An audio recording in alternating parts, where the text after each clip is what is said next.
Hi everyone, welcome. I'm Claire McAndrew. I want to welcome you to Families USA's webinar on state options to cover the uninsured, stabilize insurance markets, and decrease premiums. Happy Halloween. We appreciate you joining us for this Key Advocates webinar. We're in a really interesting climate for healthcare policy right now, particularly at the federal level. It's been a really big time of turmoil, but today we're here to talk about stability and promise. States have had a really great tradition of leading the way with rational, common sense, innovative policies that inspire not only other states, but also the federal government to make meaningful change. And today, the type of state change we're talking about is change to build upon the progress of the Affordable Care Act and innovative ways to expand coverage, all while stabilizing the insurance markets and lowering health insurance premiums. So to lead us through our discussion today, our first speaker will be Stan Dorn. He's a senior fellow here at Families USA, and he's going to walk us through a menu of ways that states can pursue these goals. He's written a new fact sheet on 7 options that states can use to expand coverage, lower premiums, and stabilize markets. And so he's here today to discuss this topic with all of you. And then we want to dig deeper into a case study with an expert and an implementer. We're really fortunate to be joined by Audrey Gasteier. She is the Chief of Policy and Strategy at the Massachusetts Health Connector, and she's going to speak to us about her state's experience of providing additional financial assistance and implementing other policies to expand coverage and lower premiums for residents in Massachusetts. We'll take some questions between each presentation, and we are also hoping that you'll share with us what you're thinking in your own state if 2019 comes up, and also any lessons that you've learned so far in trying to explore these types of possibilities. So without further ado, I'm going to turn things over to Stan Dorn, and he's going to walk us through a menu of state options for expanding coverage, stabilizing markets, and lowering premiums. Stan, thank you so much for sharing your thoughts with us.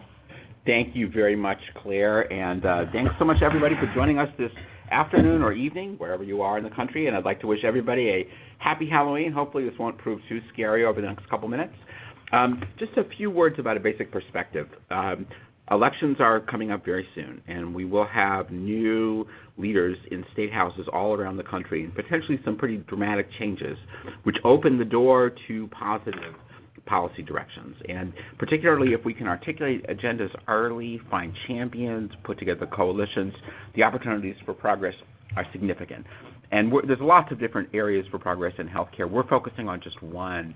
What can we do to help more uninsured receive coverage and receive good coverage that provides access to care? Now, everybody on this call cares passionately about the uninsured, but we know from public opinion research that it helps to educate the public that when more of us have health insurance, those of us who already have coverage can see our costs come down for lots of different reasons.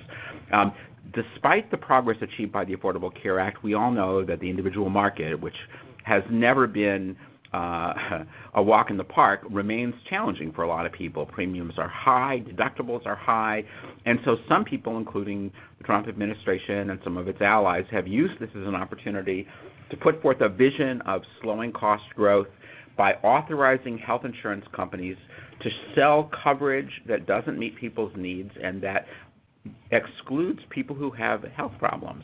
If you don't cover the services that people need and you don't enroll people who need services, of course you can lower premiums. But the effect is that those who sign up when they're healthy, whether in short-term limited duration insurance or association health plans or farm bureau plans, if they turn out to need care, they can get an unpleasant surprise if their insurance company doesn't serve them.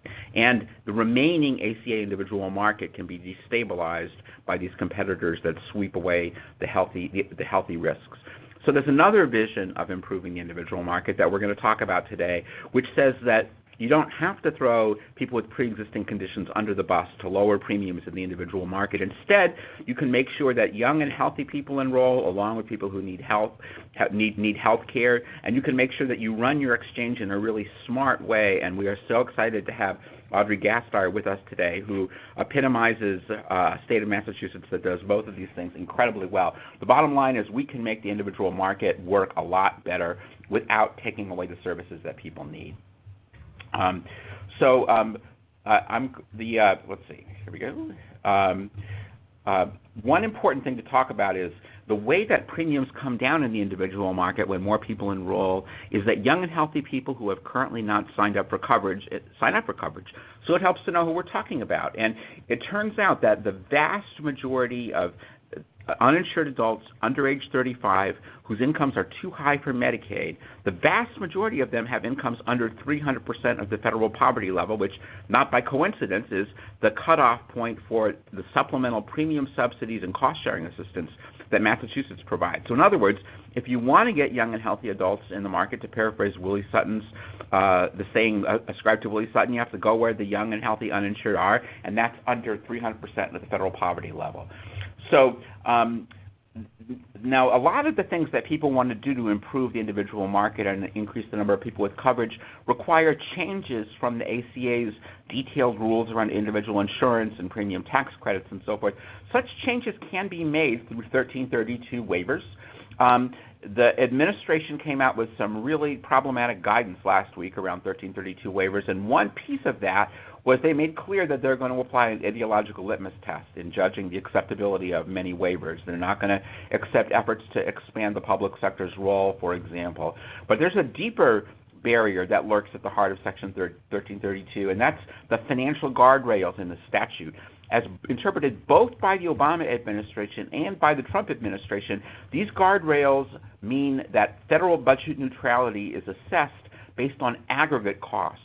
So if the state does something great that gets more people enrolled into coverage, Uncle Sam's going to have to say, no, we're not going to give you the waiver to do that, because more people in coverage means more aggregate federal spending on premium tax credits. So how do we overcome this obstacle? Well, Colin Bailio in New Mexico has devised, I think, a really brilliant strategy for addressing this challenge. The idea is sort of twofold. One, pump up the baseline. That is, when the federal officials assess whether a waiver proposal meets federal deficit neutrality requirements, it compares a status quo baseline to the world under the waiver. If the status quo baseline has lots and lots and lots of eligible people receiving premium tax credits, then the additional federal cost resulting from the additional increment of enrollment is much smaller than would otherwise be the case, and that cost can be covered through other things, like making insurance less expensive on average. Or, the second part of Colin's brilliant strategy is to save for the 1332 waiver pay-for policies, things like reinsurance, which bring down benchmark premiums and save money for each premium tax credit recipient, or employer-sponsored insurance, offering employers public options that lower their health costs. Actuaries in the federal government say that this increases federal tax revenue by shifting some employee compensation from tax-exempt health benefits to taxable wages. So yes, 1332 waivers and the financial guardrails are an obstacle, but thanks to the creativity of our friend Colin in New Mexico, we figured out a way. Well, he's figured out a way forward that we all can benefit from. So with that in mind, let's talk about some particular strategies that states can pursue to increase affordability. One that's received a lot of attention is Medicaid buy-in, and there are lots of different ways to approach it. But if Medicaid buy-in is to achieve the goals that many of us have for it, which is to extend Medicaid's affordability advantages to people well above the traditional Medicaid income eligibility threshold, 1332 waivers are likely required.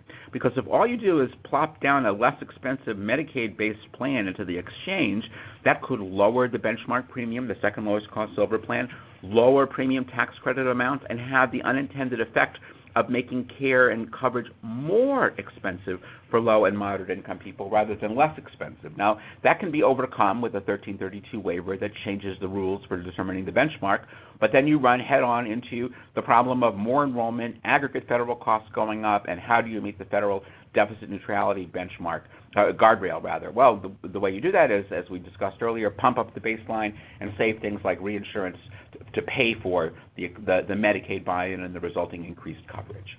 A second approach is what Audrey's going to talk about, supplementing federal premium tax credits, PTCs, and cost-sharing reductions, CSRs, to make coverage more affordable for people, and this can be people up and down the income scale depending on how you want to approach it in your state.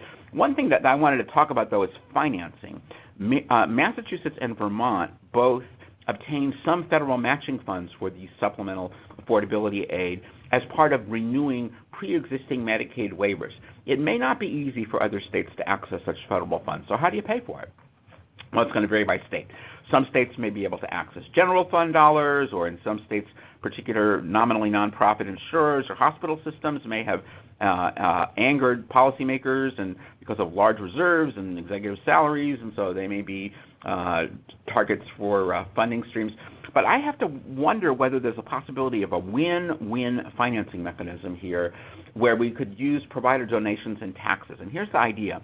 A number of localities have found that when hospital systems commit to paying the consumer premium share, when somebody claims a premium tax credit and the hospital pays their premium share, the consumer share for people up to, say, 150% of the poverty level, those hospitals have found they come out ahead financially. Does not cost much to cover each person's premium share, and the resulting reduction in uncompensated care exceeds those hospital premium costs. Is this something to consider implementing at a state level? Maybe so.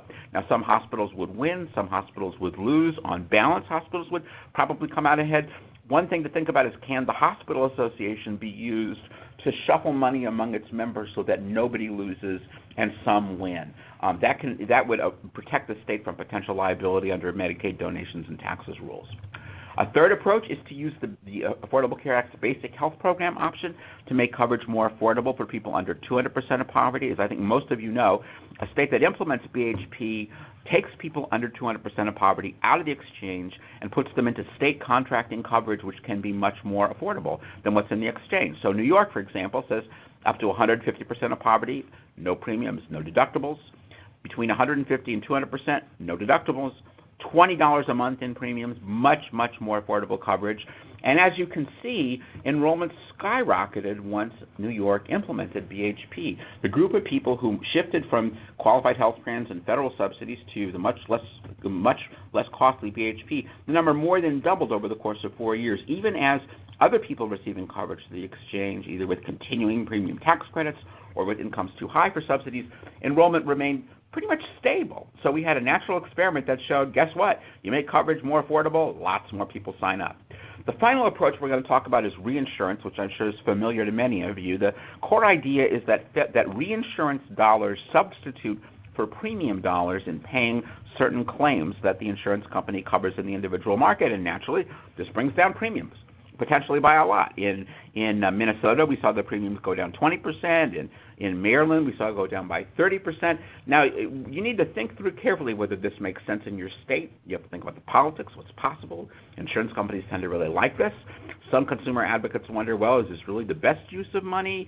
Unlike some of these other approaches we talked about, which help low and moderate income people, improve the risk pool, and therefore improve affordability for everybody, this approach just improves life for people who are ineligible for premium tax credit, tend to be somewhat higher income people. So something you need to think about. If you do want to go down this road, I think there's a really brilliant and creative idea that Michael Miller from Community Catalyst came up with, which is, what if we focus the reinsurance dollars on gold plans exclusively?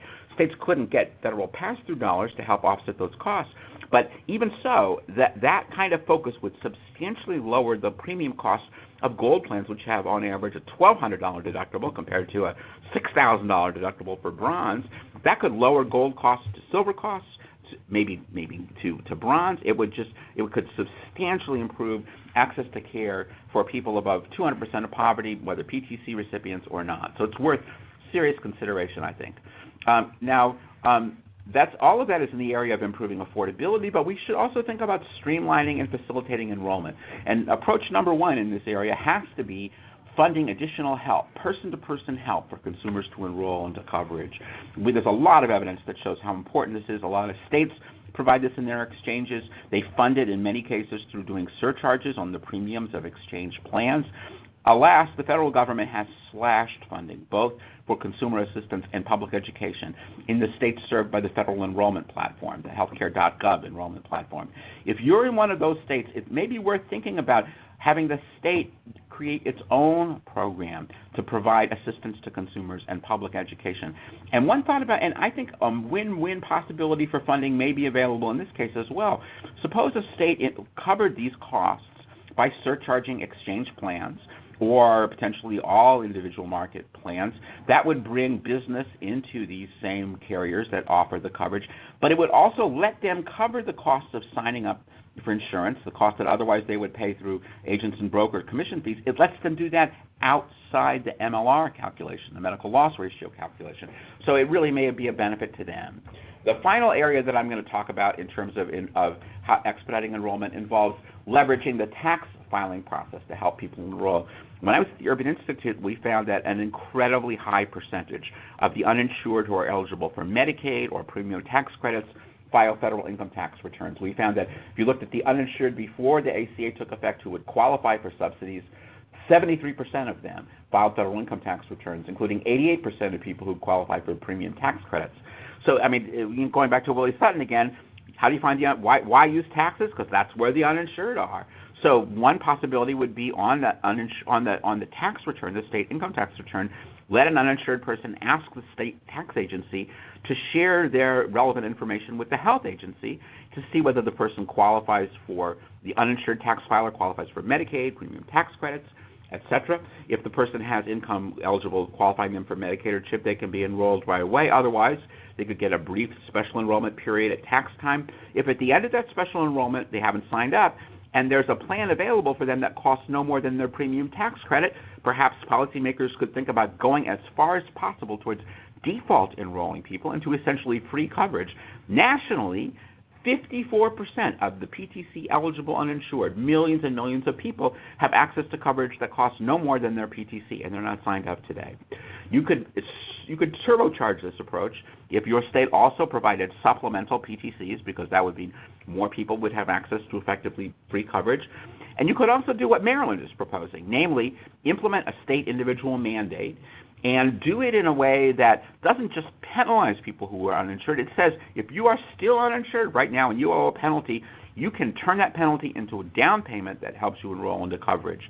If that were put into place nationally, 70% of the PTC eligible uninsured, nearly 6 million people, would have access to QHP coverage that's essentially free, would not cost them a penny more than the money they'd have to spend anyway for their penalty and plus the premium tax credit. So this may have some potential for people to think about. So in sum, there will be new state political environments soon that open vast new possibilities. Those horizons are not unlimited, however, because we have a federal government that will be imposing constraints of various kinds. Despite those constraints, there is a lot that states can do in the near term to help people in their states get the coverage they need to access care and achieve financial security while laying the groundwork for much bolder initiatives in the future. And with that, I'll turn it over to the magnificent Audrey Gasteier from Massachusetts. Well, and actually, before we turn to Audrey, I do just want to take a moment, this is Claire again, to see if folks have any questions for Stan. And to ask a question, you can unmute yourself by pressing *7. Are there any questions for Stan? Again, you can unmute yourself by pressing *7.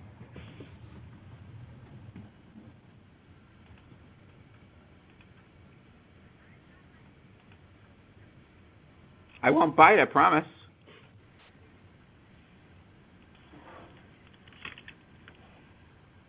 We'd also love to hear from anyone who's pursuing any of these options in your own state, or if you think you may pursue something like this next year or have a policymaker who seems interested.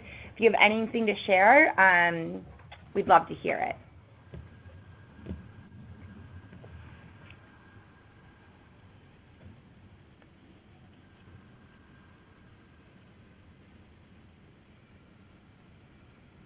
Okay, well, we know you're there, but if you're just listening, that's okay too. And with that, we will turn things over to dive into the Massachusetts experience so we can hear how one state has achieved success on one of the models that Stan described. So I'm very happy to introduce Audrey Gasteier, who is the Chief of Policy and Strategy at the Massachusetts Health Connector. And Audrey, you too can unmute yourself to present by pressing *7. Excellent. Can you hear me? We can. Thank you. Perfect. Good afternoon, and thank you to Stan and Claire and Raven for their help getting me set up and inviting me to be on this webinar. I'm really glad to be with everyone today and glad to share our experience from Massachusetts in trying to promote affordability for our residents through our exchange and really across the state and across the market. So first slide after the title slide. Okay, so I work at the Health Connector, which is our state's health insurance exchange, and we play a particular role in the state's health reform approach that kind of harkens back to 2006 when our state implemented its own health reform law, as folks may be aware of. So I'll just very briefly touch on that and sort of how we are positioned in the state's kind of policy landscape, particularly as it relates to affordability and promoting affordability of coverage. So we were created back in 2006. That was part of our state's health reform law, the Chapter 58 of the Acts of 2006. That was a law that did a bunch of things all at one time. It set up an exchange. We set up a subsidized program for low-income individuals that were not eligible for Medicaid. So that was for folks up to 3 times the federal poverty level. So alongside those two changes, we also established some responsibilities for employers, so our version of an employer mandate, and established an individual mandate and introduced some market reforms in our commercial market. Most notably, we merged our individual and small group markets. So we sort of did a bunch of things at once that were all together aimed at expanding coverage and making a more fair and affordable and accessible health insurance market for all involved. We've been pleased to see the uptick of health insurance coverage over the dozen years since we undertook that effort. So we're now around 97% of coverage in Massachusetts. I always feel compelled to note we started from a relatively high level of insurance coverage in Massachusetts. So, I think we sort of bridged the gap further, which is great, but we were advantaged by starting from a place of pretty strong coverage and a pretty strong commitment to health care here in Massachusetts. The Health Connector itself continues to be our state's health insurance exchange. We cover about 250,000 people. In addition to serving as a general marketplace like our other friends that administer state-based insurance marketplaces across the country with whom we work very closely, we play a couple of other unique roles as it relates to affordability that I'll touch on in this presentation. The first is that we administer this quote-unquote WRAP program where we bring special state funding to bear on top of ACA subsidies in order to make coverage for a particular population even more affordable than it would be without the ACA subsidies. And the second is through our state-level individual mandate, which the Health Connector plays a key policy role in administering and designing. So I'll talk through that as well. Next slide, please. And the next slide. So Connector Care is the name of our program for individuals that are below 300% of the federal poverty level. And this is what our WRAP program is. And the design of it and the kind of flavor of it, again, harkens back to our pre-ACA reform effort. We had a program at the time called Commonwealth Care, and that was designed through an 1115 waiver that Massachusetts pursued and got approved by CMS. And that was kind of a closed MCO-like program for, again, people who didn't qualify for Medicaid but were below 3 times the poverty level.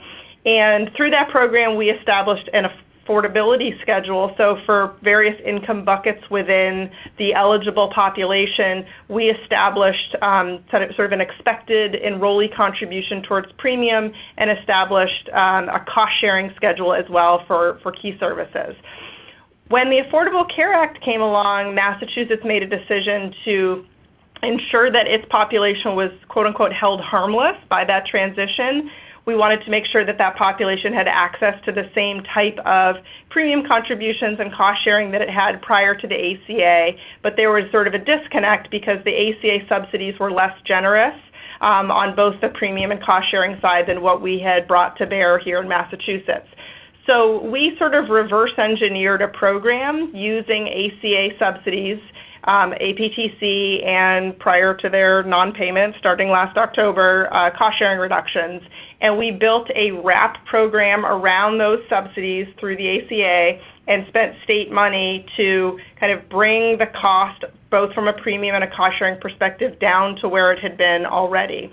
So if you look on this slide, you can see we break out the under 300% of federal poverty level population into 5 plan types broken out by FPL buckets. and each of those have a member contribution amount towards premium that everyone in those categories is guaranteed access to. Not every single carrier that participates in the program is available at these amounts for everybody, but there's at least one plan that is, and it's the lowest cost carrier in the program. And we finance it slightly differently each year, but in general, people have to quote-unquote buy up to other carriers that are more expensive than that guaranteed lowest cost plan. So that's how we structure that. On the premium side, and across the state we have we have 5 carriers participating, and depending on the region you're in, you may have access to more or fewer. On the cost sharing side, which is really important, we have a commitment from a policy perspective to making sure that cost sharing for this population is modest and reasonable and doesn't in any way impede access to care or result in foregone care or anything of the like. So you can see here in this table what the cost sharing schedule looks like for each of these plan types. So importantly, none of the plans within Connector Care, again, for people below 3 times the federal poverty level, have any deductibles, and the copays are fairly modest. So this is the program that exists for about 200,000 people. This is the 200,000 or so of the 260,000 or so individuals we cover. So of our full population within the Health Connector, this is really the majority of who we cover. And our experience and data here in Massachusetts suggests this is a population that might otherwise struggle to afford coverage or afford to use the coverage they have. And so we see this program really as having contributed to our success in expanding coverage here in the Commonwealth. And again, knowing, especially on the employer-sponsored insurance market side of the world, for people in this income category who are in employer-sponsored coverage, often that's a type of coverage that they struggle to afford in terms of what the cost sharing and other requirements are on them. Next slide, please. Okay, so that we just went through kind of the front-end design of the program in terms of what the consumer experience is once they're enrolled in Connector Care. On the back end, things get a little bit more complicated. As I mentioned, we approached the design of this program kind of reverse engineering it to look like what we'd had in Massachusetts when we were just sort of designing it ourselves. And again, it was a closed MCO program with no interaction with the commercial market. Now that we were in a post-ACA universe and we were working with APTC and CSR and silver-based plans and the like, what we did was basically take that structure and then decide what we wanted the outcome to be in terms of enrollee contributions and cost sharing, and we sort of we invest money to bring all the cost of everything on the premium and cost sharing side kind of down to the levels you saw in the prior slide. Now, how is this financed? And so Stan had teed this up in terms of if states are considering different options for how to raise funds for a program of this sort to do something along these lines. The state invests quite heavily in this program. We have it's the CCTF, our Connector Care Trust Fund or Commonwealth Care Trust Fund, that draws from a number of different revenue sources in order to fund this state WRAP program. And as you can imagine, from year to year, given enrollment trends and other market dynamics, those numbers vary, but the state invests upwards of $100 million a year in this program for about 200,000 people. And we draw revenue from tobacco tax here in the Commonwealth, contributions from employers. Massachusetts has a program called EMAC, the Employer Medical Assistance Contribution, that solicits a contribution from employers with 6 or more workers that is deposited into this trust fund that helps finance the state WRAP program. We also use penalty revenue from the individual mandate that we continue to administer here in Massachusetts, also goes into that flow. In addition to those state funds, Massachusetts is also fortunate to be able to draw down FFP through its 1115 waiver for some of its members, not all of its members as well. So that sort of predates, again, the Affordable Care Act, and we were able to pull forward. But the state does invest quite a bit of funding from a number of different sources that flows through a trust fund that the Health Connector then draws from for the state WRAP investments. Next slide, please. So shifting gears a bit to the individual mandate side of the world, which is a completely different kind of policy animal, but among other things contributes significantly to our ability to promote affordability and ensure certain affordability protections here in Massachusetts. Next slide. So just to kind of set the table here, whereas in connector care and the design of connector care, we're talking about a sort of program-driven type of affordability and affordability protection for people directly enrolled in a program the Health Connector administers. When we talk about the individual mandate, it's important to widen the view a bit from a policy perspective. The Health Connector plays this policy role in designing the coverage standards and the affordability standards for the state's individual mandate, and that casts a much, much wider net in terms of who it impacts. So in Massachusetts, we've got about 7 million residents, about 4 million adults who file taxes each year, and that's who is subject to the individual mandate through the tax filing that they do with our Department of Revenue on an annual basis. So the policy we set that relates to the individual mandate affects a lot more people than just who we directly affect through design of connector care. So the individual mandate, just as a refresher, we've had it in place for 12 years. We never sunsetted it. Or reduced its applicability in any way. When the Affordable Care Act came along, we chose to keep it in place because of how much we loved our minimum creditable coverage standards, or MCC, which varied a bit from the federal individual mandate standards. So just for practical purposes, if folks are interested, if people in Massachusetts triggered a penalty at both the state and federal level when there were two side-by-side individual mandates being enforced, we would allow people to net out a federal penalty so they were never sort of double penalized. But we kept our individual mandate in play. So the Health Connector, and specifically its board of directors, plays two key policy-making roles. The first is in setting minimum creditable coverage standards. So we set those, they're loosely defined in statute, and then the Health Connector establishes definitions and specifics in regulation. And these define what coverage has to look like in order for someone carrying it to be considered to be satisfying the state's individual mandate. So, this defines that coverage needs to cover maternity benefits and prescription drug coverage and hospitalization and the like. It also sets certain standards around cost sharing, which I'll get into on the next slide. So MCC is a very powerful policy tool that the Health Connector plays a role in with respect to the individual mandate. The affordability schedule is the schedule the Health Connector sets annually that determines, based on income, what someone could be expected to contribute towards health insurance coverage if it's available to them. And if they do not take up that coverage available to them, then they could be assessed a penalty. In Massachusetts, the penalties for noncompliance with the state mandate are 1/2 of the cost of the lowest cost plan available to you through the Health Connector. So that may vary depending on where you live and your age. And over the last year, of course, there's been a lot of discussion about individual mandates and state-level individual mandates, and we've had the good fortune to work with a lot of states exploring mandates and mandate-type tools. And of course, there's a lot of attention to the important role that they play in terms of promoting risk pool stability and making sure the young and healthy folks are in the risk pool, and all of those important aspects of a healthy insurance market. But they also play an important role in terms of promoting affordability from a cost-sharing perspective. And there's a number of other kind of policy secondary benefits, I think of them as, that I'm happy to get into if people are interested. But for right now, in thinking about affordability as it relates to MCC, moving on to the next slide. Thank you. MCC, again, as I noted, sort of delineates all the coverage categories, benefit categories that need to be covered. It also provides for a cap on deductibles for individuals carrying the coverage, and those caps are $2,000 for an individual and $4,000 for family coverage, with separate prescription drug deductibles at $250 for individual coverage and $500 for family coverage.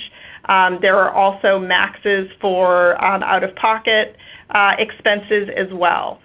So those are some kind of key tools we've had that have helped make sure that coverage in Massachusetts hews pretty close to these standards, which is at some variance with trends we see elsewhere in the country. We have seen an uptick in deductible levels in Massachusetts since MCC regulations were introduced, but they have been much lower than what we've seen in terms of national data and national trend. I'm always really careful when we talk about MCC to note that MCC does not require anyone to provide MCC coverage. It does not require employers to offer MCC coverage. It does not require issuers to offer MCC coverage, but it's a requirement on the individual to carry coverage that meets these standards. And so, of course, if you're an employer or an issuer, it probably doesn't make a lot of sense to sell coverage to people that doesn't meet these standards, because when you sell it to them, they end up being subject to a tax penalty under the state individual mandate. So it's this kind of indirect way of promoting a particular type of coverage without actually placing that burden or that specific per se requirement on employers or issuers. So want to just sort of make that distinction as well. So we found this to be important here in Massachusetts in terms of promoting affordability, and it is, again, a helpful tool that's kind of an indirect nudging of the market in a particular direction. But I do want to kind of note and caveat that there's other kind of considerations for states considering things of this sort, while, of course, having lower deductible levels and cost-sharing levels helps protect against things like medical debt and helps prevent the possibility of foregone care owing to cost. Of course, that can come as a trade-off with premiums. And I will just say, speaking from an exchange perspective, it can make it difficult to design things like bronze plans. So we've had to be somewhat flexible, even with ourselves, in terms of plan design at the bronze level, because it's actually challenging to design a bronze plan with deductible levels this low. And we have kind of pathways for example, large multi-state employers that want to offer a plan that's MCC compliant, but they can't quite meet these cost-sharing levels. So we'll work with them sometimes to certify things and create a pathway, but we really try to keep everything very, very close to these levels to the extent possible. So wanted to note that in terms of some of the nuances and sort of real-life implications of having standards like this in play. So I think that covers my main components of both the individual mandate and connector care in terms of these two different policy tools and program tools to help promote affordability. And I'll stop there, and I'm more than happy to answer any questions at all. Well, Audrey, thank you so much. The work you've done there is really inspiring and has made a really big difference, and is certainly something that we here at Families USA have learned a lot from. I want to turn it over to the folks on the line to see if anyone has questions for Audrey. And again, to unmute yourself, please press *7 to ask a question. Does anyone have a question? If so, again, please press *7. Hi, this is Stephanie Clapper from Maryland Healthcare for All. I really loved your presentation. I learned so much. I was wondering if, with the talk of the proposed new rule on the public charge, whether you all had put any thought into how Massachusetts' individual mandate would interact with that, or if there's any tweaks you were thinking of making. That is a great question, and we have thought about it, and it's something that we've internally thought about and has been raised to us as a question from our advocacy community, actually, up here in Massachusetts. It's a very fair question because, of course, we're saying to the outside world, to adults living here in Massachusetts, that you're required to carry coverage. To the extent that there are federal proposals or policies advancing that make carrying coverage a sort of perilous undertaking for particular lawfully present immigrants, that's a pretty serious conundrum that we're going to need to think through. I think at this point, our state's interest is really in trying to stop this rule. And so right now, I don't think we want to get ahead of ourselves in terms of figuring out off-ramps from the approach to coverage that's worked really well here in Massachusetts, which does include the individual mandate. But if there are, if things do advance and there are rules put in place that really put people in this situation, I think that's something we'll need to think really carefully about. We do have hardship waivers and exemption sort of definitions and pathways for people for all kinds of circumstances that haven't been able to comply with the mandate because of situations sort of out of their control. So there are tools like that, but I think we're loath to really sort of promote or publicly explore those while this rule is just a proposal and not final and hopefully doesn't proceed. Thank you. Thank you, Audrey. Does anyone else have a question? You can press *7 to unmute yourself. Hi, this is Ann Backrack. I actually have a question for Stan. Is that okay? It sure is. All right. Stan, one of the things that occurred to me as you were kind of presenting options that state could take to kind of do their own financing, essentially, is whether you think it would be allowable or doable to create a revenue source for the infrastructure pieces. One of the challenges we have here in Pennsylvania is that there's a runway, essentially. There's kind of a waiting list for what improvements can be made to the web portal and to other electronic supports that, allow enrollment and, maintain reporting requirements and all of those kinds of things. Do you think this is something that could be floated as an answer to those financial questions? So let me see if I understand what you're saying. Are you saying that the fact that Pennsylvania uses the federal healthcare.gov enrollment platform means that that a lot of improvements in consumers' experiences are delayed? Is that what you're saying? I'm talking mostly about the Medicaid and the CHIP sides. Oh, okay. And the infrastructure there in terms of what the state maintains as opposed to the federal marketplace. I see. Well, there's the 90% IT investment money that remains available for states, and I don't know where CMS stands in terms of how they've been interpreting it lately, but the last I was checking in with that, the administration was being pretty broad-minded in how it construed that match. So if there was human costs that were involved in interfacing with the IT development, that could be covered as well. Is that the kind of thing you're asking about, Ann? I may not be getting your question. No, I'm sorry, I wasn't clear because I was sort of speaking my own inside baseball. I guess the question is, would some of these revenue sources, in terms of asking a penalty of badly behaving plans or hospital systems or what have you, would those count as match dollars? Because I think while the state has been very good at drawing down the 90% match, coming up with the 10% is where they struggle. Got it. So the question is, how do these financing measures that target bad behavior among providers and insurers, how does that square with the Medicaid donations and taxes rules? Is essentially your question. Yes. Sorry, I went very deep in the weeds. I apologize. No, that's all right. That's all right.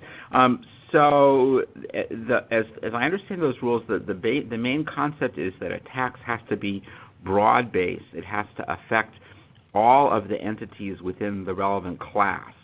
So it typically would be like all hospitals, all insurers. The question is there some? So the short answer is, it's an issue that you need to grapple with. I don't know what the answer is, but I'm going to think about it, and let's talk about it. Okay, thanks. Other questions for Audrey or Stan? You can press *7.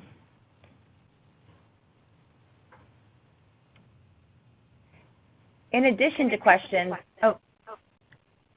that's my Hi there. Hi. Is there a question? Yes, this is Miri Valdez of Health Access California.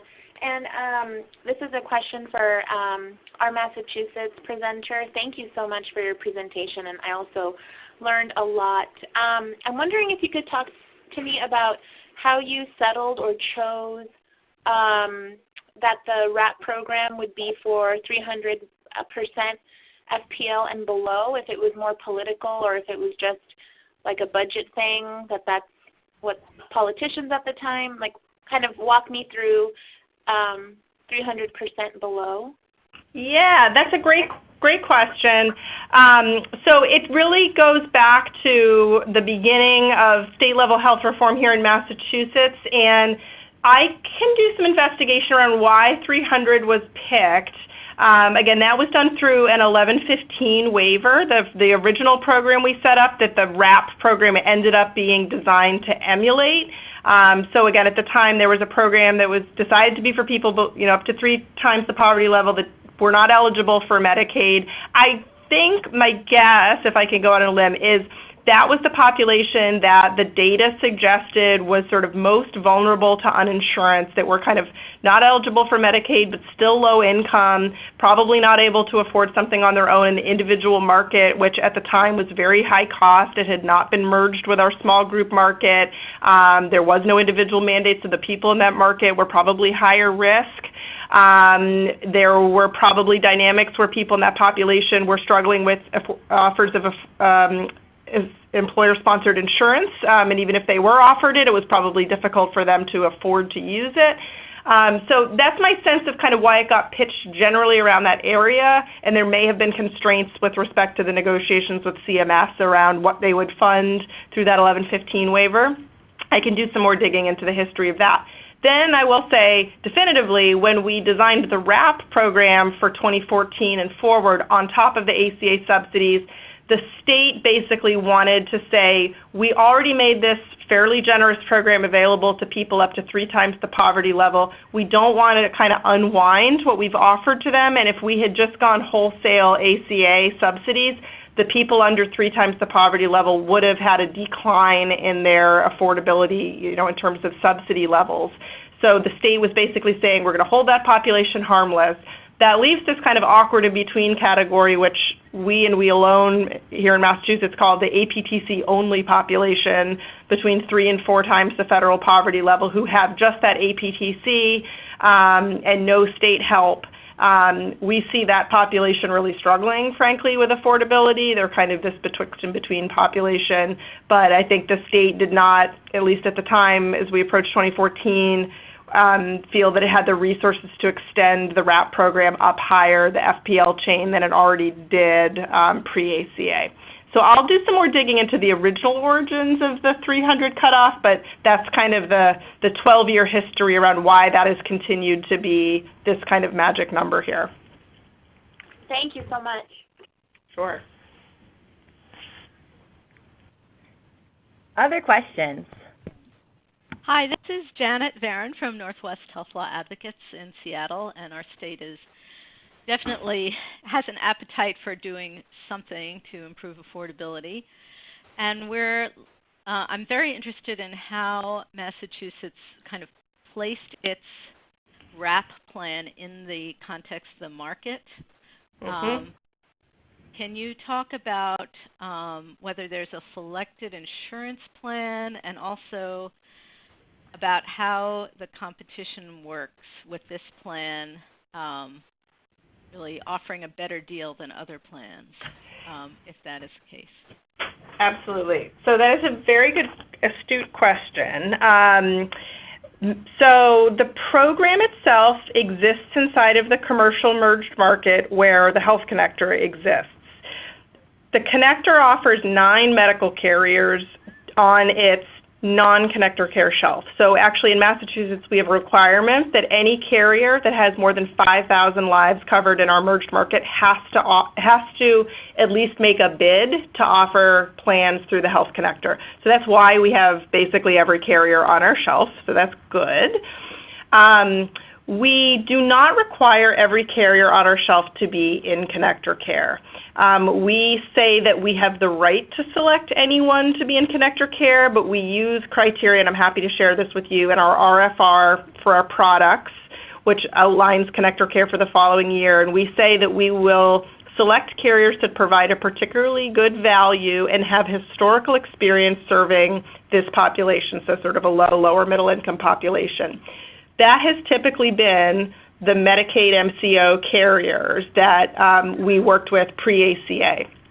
So it's a very interesting question you ask, because our connector care program is, as a result of what I just noted, dominated by really Medicaid MCO carriers who are very, very cost effective. And there's all kinds of reasons that may be true, but they are very low cost. They tend to have narrower networks than our broader commercial carriers who we have on our shelf, on the non-connector care side of the world. What's been interesting is, as a result of that, Massachusetts has among the lowest average exchange premiums of any exchange in the country, and it's because the bulk of our members are in this subset of our carriers that are very, very low cost. So it plays an interesting role in the broader array of our market. So there's probably good and bad things about it. There's kind of a bifurcation by whether it's a subsidized market or not, even though it's one whole market collective.